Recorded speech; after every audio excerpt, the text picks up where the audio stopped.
கர்த்தருடைய பரிசுத்த நாமம் மகிமைப்படுவதாக. இந்த நாளிலும் கர்த்தர் நம்மை அவருக்குள் பலப்படுத்தும்படியாக நமக்கு தருகிற வார்த்தை சங்கீதம் 46வது அதிகாரம் அதனுடைய 2வது வசனமும் அதனுடைய 3வது வசனமும்.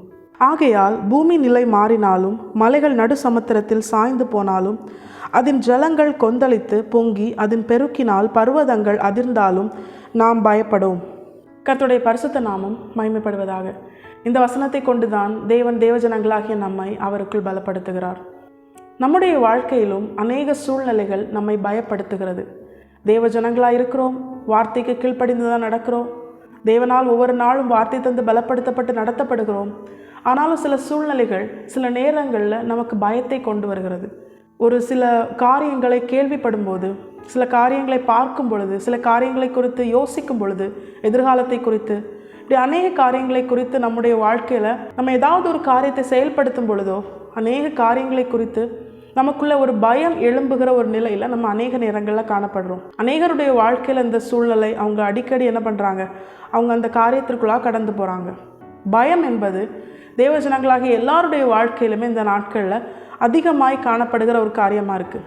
பயந்த உடனே அவங்களால என்ன பண்ண முடியாது, அதன் பிற்பாடு விசுவாசத்திற்குள்ளே அவங்க பலனாக இருக்க முடியாது. அதனால தான் ஆண்டவர் எந்த ஒரு காரியத்திலையுமே தேவ ஜனங்களை பலப்படுத்த வேண்டும் என்பதற்காக துவக்கத்திலே அவர் என்ன சொல்வார், பயப்படாதேங்கள் அப்படின்னு சொல்வார்.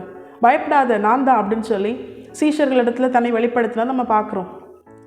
இப்போ நம்முடைய வாழ்க்கையிலும் தேவன் தம்முடைய தாசனாகிய தாவீதை கொண்டு நமக்கு ஒரு காரியத்தை கற்றுத்தருகிறார்.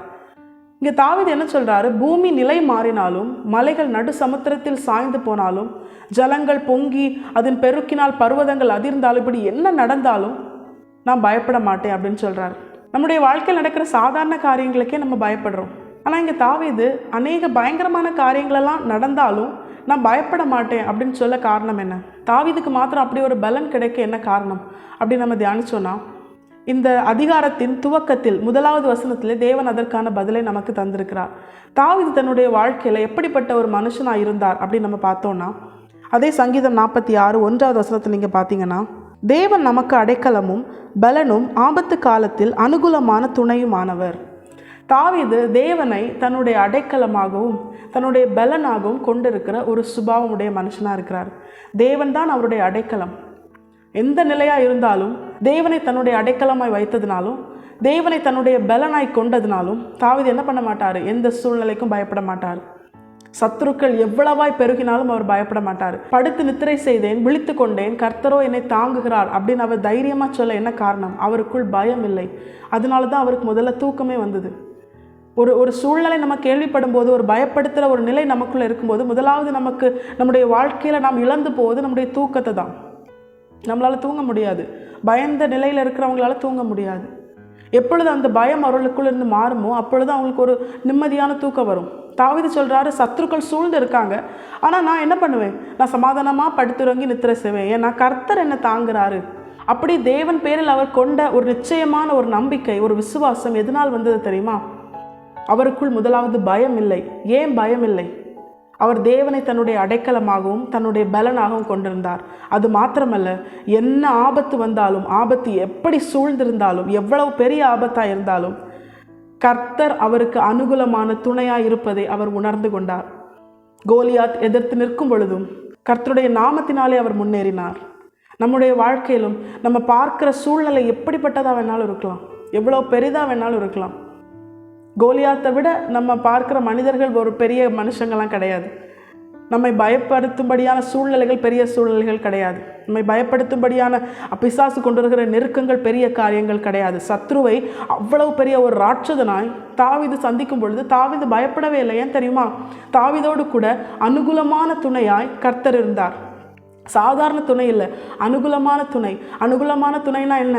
அவர் எனக்கு தான் அனுகூலமாக இருக்கிறாரு அப்படிங்கிற ஒரு நம்பிக்கை தாவீதுக்குள்ள இருந்தது. நிச்சயமாக என் ஆண்டவர் எனக்கு அனுகூலமாக இருந்து இந்த விருத்த சேதனம் இல்லாத இந்த பெலிஸ்தியனை என் கரத்திலே அவர் ஒப்பு கொடுப்பார் அப்படிங்கிற ஒரு நம்பிக்கை இருந்ததுனால தான் அவரால் தைரியமாக சொல்ல முடிஞ்சது, நீ நிந்தித்த இஸ்ரவேலின் சேனைகளுடைய தேவனின் நாமத்தில் நான் வரேன் அப்படின்னு சொல்லி அவரால் தைரியமாக சொல்ல முடிஞ்சது.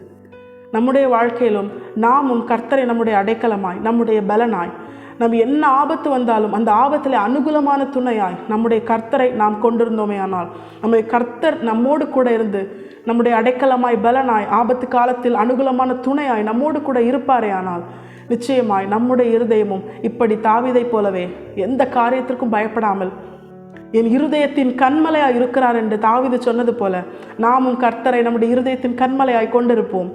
அவர் நமக்கு அனுகூலமான துணையாக இருப்பார், நம்முடைய பலனாக இருப்பார், நம்முடைய அடைக்கலமாக இருப்பார். வேறு எந்த காரியத்தை, மனுஷங்களை, உறவுகளை, பணத்தை, ஸ்தானத்தை, பதவியை நம்ம அனுகூலமாக வச்சுருந்தாலும், அனுகூலமான துணையாக வச்சுருந்தாலும், நம்முடைய பலனாக நம்முடைய அடைக்கலம் வச்சுருந்தாலும் ஒரு நாள் அவைகள் அநித்தியமானவைகள் ஆதலால் அவைகள் அழிந்து போகும், அவைகள் மாறி போகும்.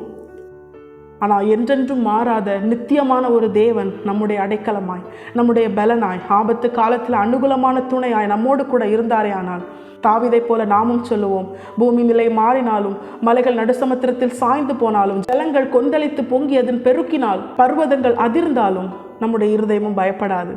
ஏன்னா நம்முடைய ஆண்டவர், நம்முடைய இருதயத்தின் கண்மலையாகிய நம்முடைய தேவன், நம்முடைய அடைக்கலமாய், நம்முடைய பலனாய், ஆபத்து காலத்தில் அனுகூலமான துணையாய் நம்மோடு கூட இருப்பதினால் நாமும் பயப்பட மாட்டோம். கர்த்தருக்குள் எல்லா சூழ்நிலையிலும் தாவீதைப் போல நாம் நம்மை பலப்படுத்தி கர்த்தருக்குள் களி கூர்ந்து மகிழ்வது அதிக நிச்சயம். நம்முடைய வாழ்க்கையிலும் தாவீதைப் போல நாமும் வாழ நாம் நம்மை அர்ப்பணிப்போம். கர்த்தர் தாமே இந்த வசனத்தை கேட்ட நம் அனைவரையும் ஆசீர்வதித்து வழிநடத்தி நம்முடைய அடைக்கலமாய், பலனாய், ஆபத்து காலத்தில் அனுகூலமான துணையாய் நம்மோடு கூட இருப்பாராக. கர்த்தருடைய பரிசுத்த நாமம் மட்டுமே மகிமைப்படுவதாக. மாராநாதா, இயேசு வருகிறார். ஆயத்தமாவும் பிறரை ஆயத்தப்படுத்துவோம். ஆமென்.